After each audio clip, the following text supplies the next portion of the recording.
Andando de skate. O Chorão sempre teve alguma coisa diferente. Ele tinha uma luz própria.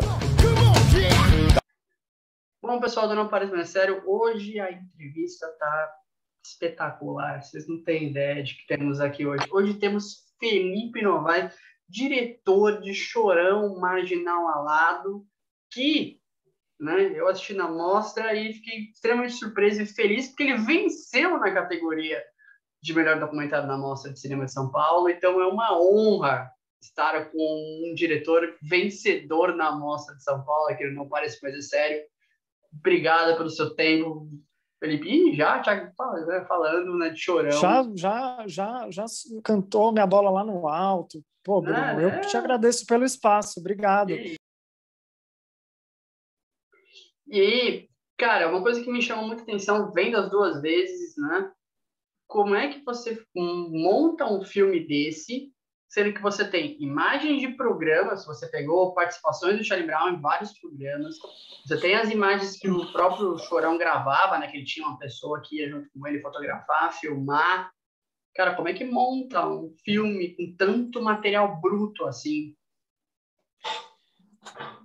Não sei. A gente vai montando.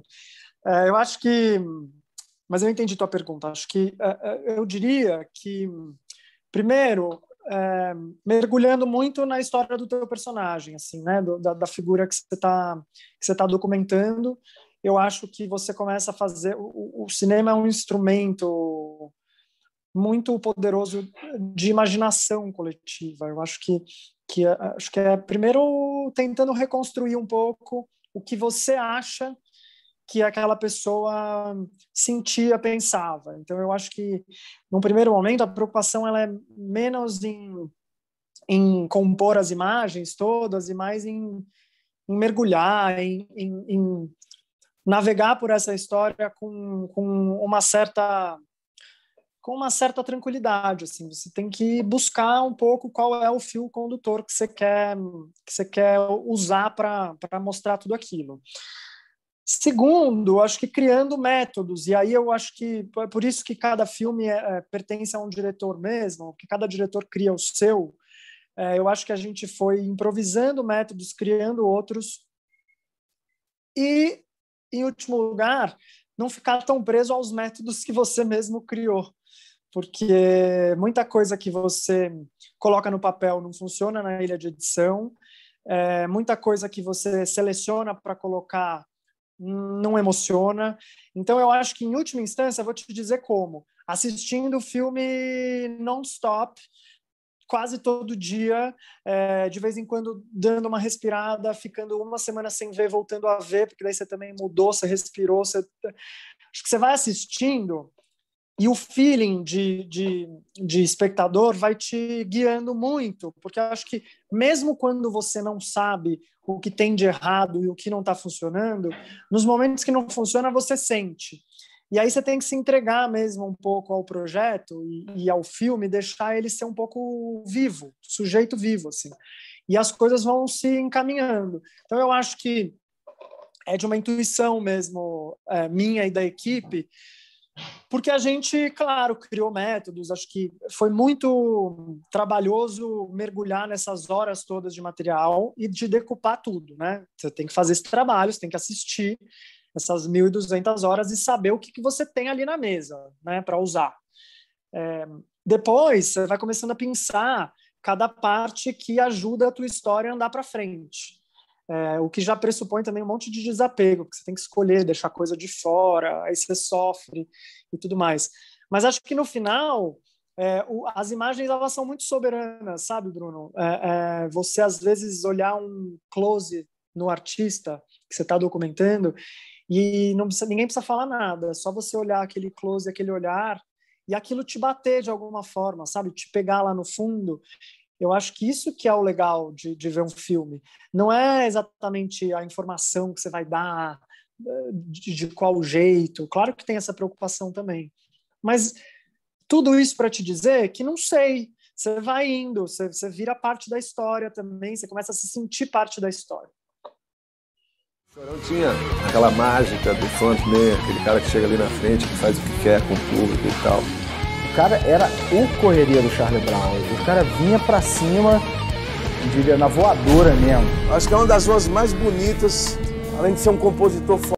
E uma coisa, o Chorão, ele sempre, né, mostrou isso, de ser um cara muito intenso, de ele amar e odiar na mesma tomada, né, até mesmo a mesma pessoa, né, então foi muito legal do João Gordo, que fala muito isso, que eles se odiavam durante a premiação, e acabou a premiação e já estavam, né, viraram amigos, tá? Sempre foi a ideia inicial do Marginal Alado mostrar essa intensidade do Chorão. Eu acho que isso ficou claro muito cedo no projeto e, na verdade, foi um dos fatores que me levou a querer contar a história do Chorão. Sim, acho que ficava muito claro desde o começo. Acho que, lógico que durante o processo a gente foi descobrindo mais coisa, vai enriquecendo todo esse caldo, né?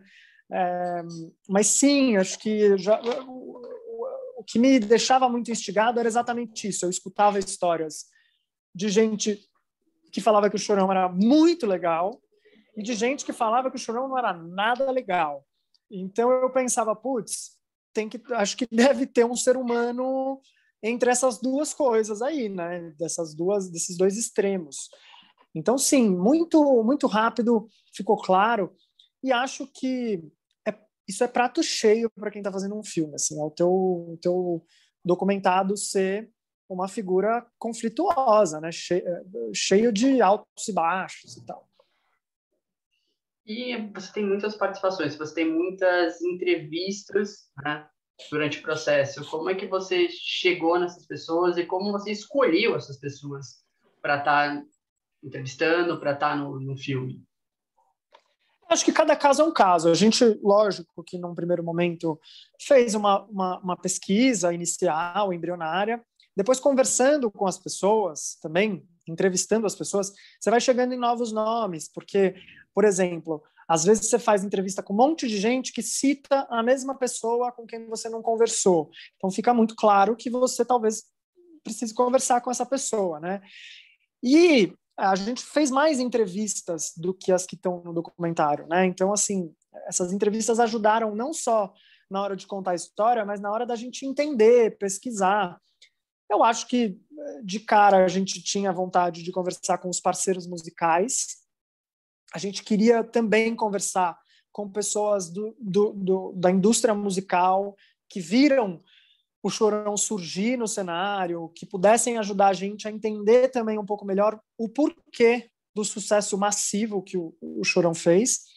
E, lógico, as pessoas que conviviam com o Chorão na intimidade, os amigos, a família, quer dizer, tudo isso ajuda a compor todo aquele personagem, né? Então, acho que foi ficando claro ao longo do caminho quem podia falar. Claro também, Bruno, que sempre tem mais gente para falar, né? Todo mundo tem história, tal. É que você nem sempre consegue em 1h20 de documentário, 1h30 quase, colocar todas essas pessoas, né? Então você também, de novo, tem que fazer escolhas e deixar os depoimentos que levam a história mais para frente.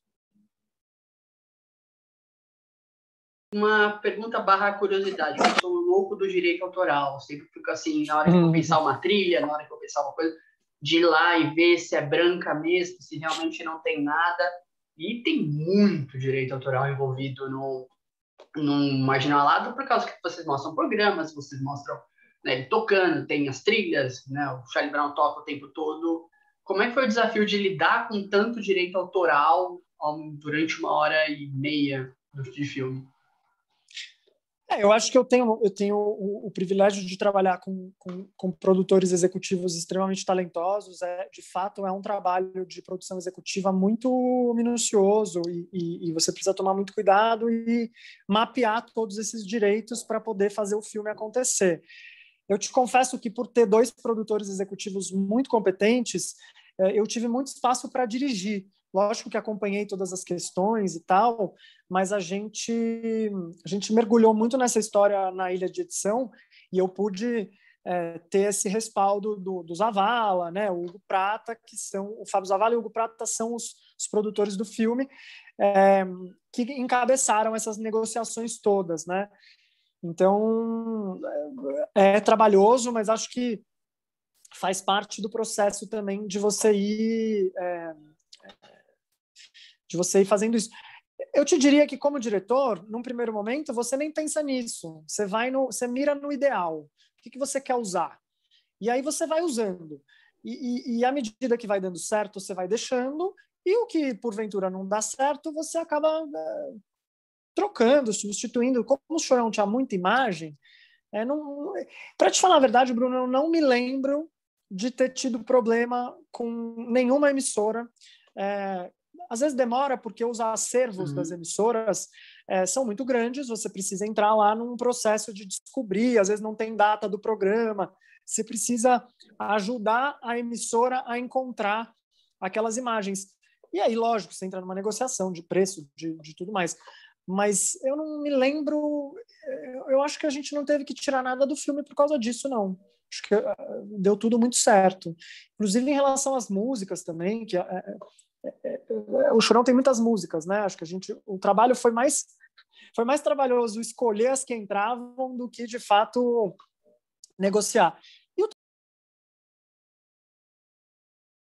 Outra coisa que me chamou a atenção, Felipe, foi que você não só chamou, claro, o pessoal da banda, a gente que passou, apresentadores, e que você chamou gente que trabalhava com o Chorão. Né? Então, você chamou motorista, chamou segurança. Também era uma ideia conversar com essas pessoas que estavam bem mais próximas a ele?